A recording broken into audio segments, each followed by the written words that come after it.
Hello everyone and welcome to another video. It's the meteorologist here, and just before I start talking, and I will be talking about the hurricane season again in this video, if you happen to hear a rumble of thunder or a tap of a raindrop, I'm actually in the middle of a severe thunderstorm here, and it's actually raining a lot, like 1.25 inches of rain in an hour. So there's a flash flood warning in effect and everything, but we're not in a really flood-prone zone, so you haven't seen much in the way of flooding, except for the fact that my entire backyard is a swamp. So, yeah, that's it. That's, if you hear any loud noises, it's probably a thunder from in the distance. And so, in this video, I'm going to be talking about what's new this year. As always, if you haven't done so, please subscribe. So, what's new this year in the hurricane season? I'm going to start with something you may have already noticed now, a few days ago, really. Potential tropical, I'm going to try and write as fast as I can, cyclones. So now what these are is, if you have your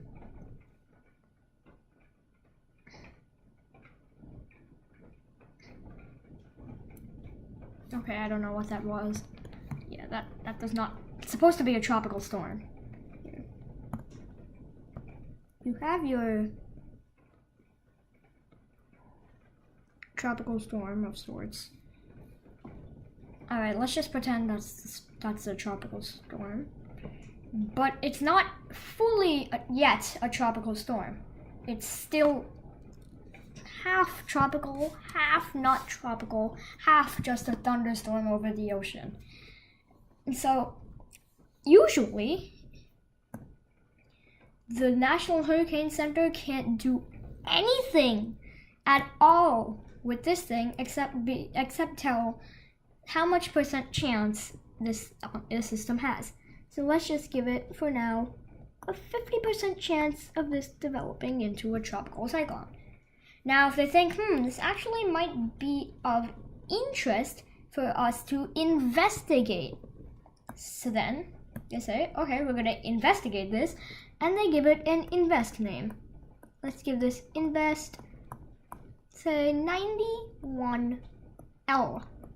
I may have talked a little bit about invest in my hurricanes video. So an invest is basically, you go from 90L to 99L, and then once you get to 99L, it goes back to 90L. Not all invests develop into tropical cyclones, like invest 91L fizzled out, but invest 90L, 92L, and 93L all developed. And that's this year alone. And so there's way more than just 9 systems. So after 99, it goes back to 90, then 91, then 92, and so on. In the Pacific, Eastern Pacific, you will see 90E to 99E, E for Eastern. And in the Central Pacific, you'd see 90C to 99C for Central. So, I wish there was an undo button. There. So let's write potential tropical cyclones again.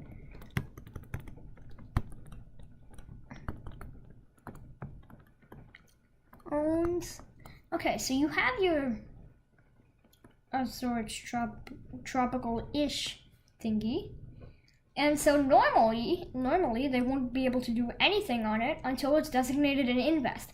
Once it's designated an invest, you start to get model runs on it, and then you can see, all right, you'll get spaghetti plots, like, okay, where's this thing going? Okay, it could go there, it could go there, it could go there.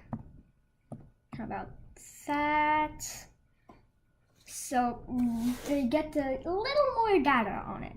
But still, if the storm is approaching land areas, say islands, you couldn't really do anything to warn, hey, watch out, there's a possibly tropical system heading towards you, until it actually becomes tropical. So if it becomes tropical, like a few hours before making a landfall on one of those islands, then it wouldn't be conveyed properly, that because people would think, oh, it's not a tropical storm yet, so it's just going to be like one of those passing showers. And by the time they name it a tropical storm, people have barely any time to prepare. That's when this new potential tropical cyclones system comes in, where now, after you give it an invest name and you see it as like, okay, it has a chance of impacting areas as a full-blown tropical or subtropical cyclone in the near future, and we want to issue watches and warnings along. See, there's a rumble of thunder I was talking about, and so you want to issue warnings and watches along the areas that are going to be most impacted by the storm. Then, if you name it a potential tropical cyclone,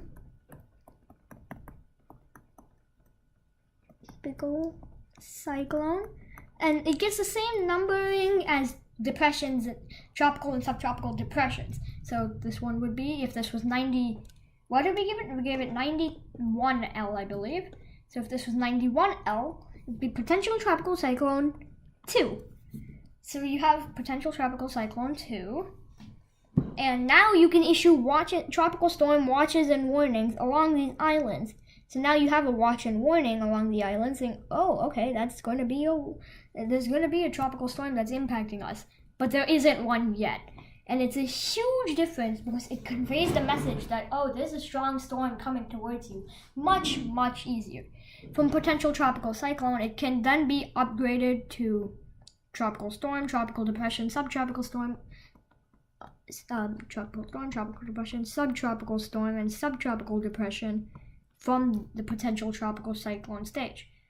The other thing is, with the potential tropical cyclone, it does have a much, much higher chance of completely fizzling out and not reaching land areas at all.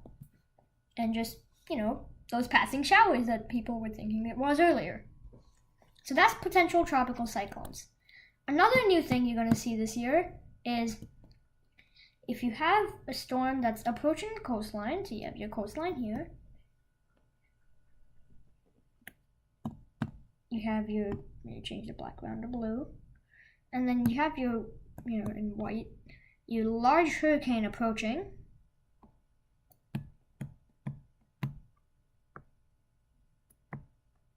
There's your large hurricane approaching.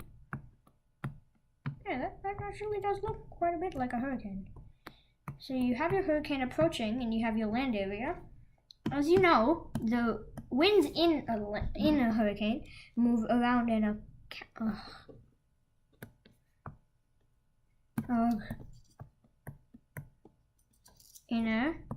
let me do that first, counterclockwise direction, like that. So when the storm is going in a path like this line, that full solid line that I'm drawing here in red, the winds in this area, which is known as the right front quadrant, are pushing directly against the shore. Now, when you have winds that push directly against the shore, so there you have your shore. Now let's increase the thickness. Then you have your water, approaching storm clouds, decrease the thickness, go to purple, and so you have your little seaside vacation home. As the winds, which I'm again going to draw in red, push against the water, the water gets pushed towards the shore. I'll go do this in pink now. As it gets pushed towards the shore, once it reaches the sea floor, it has nowhere to go but up. So the water gets pushed up, up, and up, and up. And once it goes up, where else can it go? It can't go backwards, the wind's pushing it. It has to go forwards, so it gets pushed inland. This effect is known as storm surge. And storm surge is the most deadly aspect of tropical cyclones. So now, starting this year, here's a sample coastline. Along the areas that are going to be most heavily impacted by the storm surge, the National Hurricane Center now has the options to issue storm surge watches and storm surge warnings. So if in this case you have a storm that's moving up along this way, which is back on blue, up and along this way, the wind field would be pushing, yes, that can be annoying. Sorry, just bear with me here. The wind will be, the winds will be pushing in this direction, counterclockwise. And so you could issue a storm surge warning because the storm surge is literally happening right now as the hurricane is right next to you. And then they can issue storm surge watches up here as the hurricane is taking a path that will affect them as well, but not right now. So that's the storm surge watches and warnings. Now, model guidance is getting a lot better. We can forecast storms much more accurately now, and as the years progress, it'll increase yet and yet again. So if we have more model agreement, then, well, we can have a smaller cone of uncertainty. Now, the cone of uncertainty, most of you know, is a large cone-shaped, red-colored thing that comes out of the storm and shows you, well, where can the center of the storm go? If the center of the storm passes closer to one of the sides, of course, it can produce tropical storm and hurricane force winds outside the red zone. So, again, if we have this storm here, this would be the size of the cone, say, 2 years ago. Here, this in pink would be the size of the cone last year.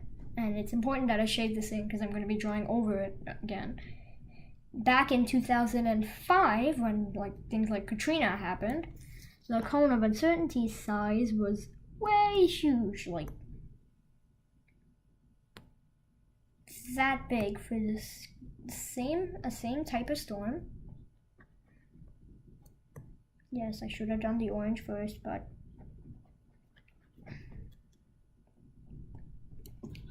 this year, as model guidance is increasing again, a cone of uncertainty will be nearly up to 20% smaller.